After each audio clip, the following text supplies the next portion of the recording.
Gente que é safado porque a família fecha na safadeza e sabe que ele não presta. Mas prefere apoiar, não conta pra ninguém, pô. Como aí assim, a pessoa... mano? Pô, teve um caso que eu vi, mano, nos Estados Unidos, um cara que teve pena de morte, mano. O cara escreveu uma carta, olha que interessante isso aqui, eu até me inspirei aqui falar.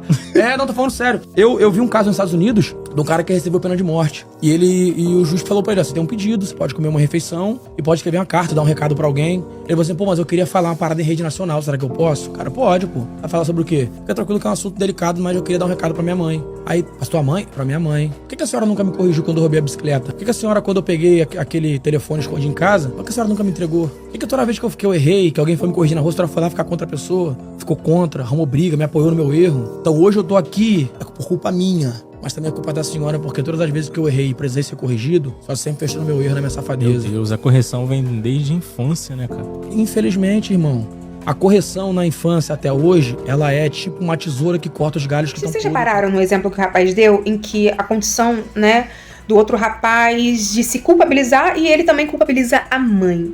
Eu prefiro trabalhar com a perspectiva de responsabilidade, de responsabilização, porque o sentimento de culpa ele não serve de muita coisa, a não ser mostrar que a pessoa pode estar arrependida e etc. Mas fora isso não serve, né, não mobiliza nenhum tipo de ação, efetivamente. Muitas vezes deixa a pessoa presa naquela condição. E aí pensar na família, né, na responsabilidade da família, na criação de uma criança. E aí, né, tem um ditado iorubá que ele fala que para criar uma criança é preciso uma aldeia inteira.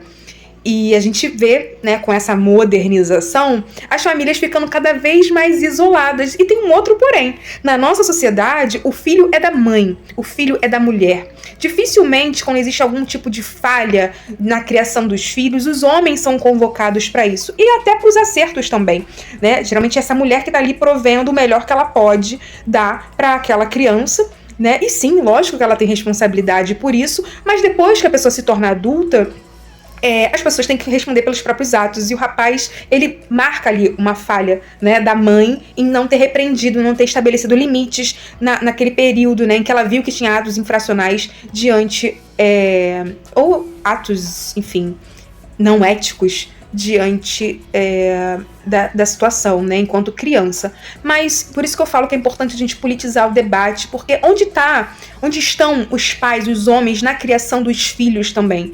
Não por acaso a gente tem um alto índice de pessoas registradas sem o nome do pai, mas ainda assim, quando esse nome é registrado, não necessariamente esse pai exerce a função paterna, então a ele não é colocado nenhum tipo de responsabilidade ou até de culpa diante da falha na criação dos filhos.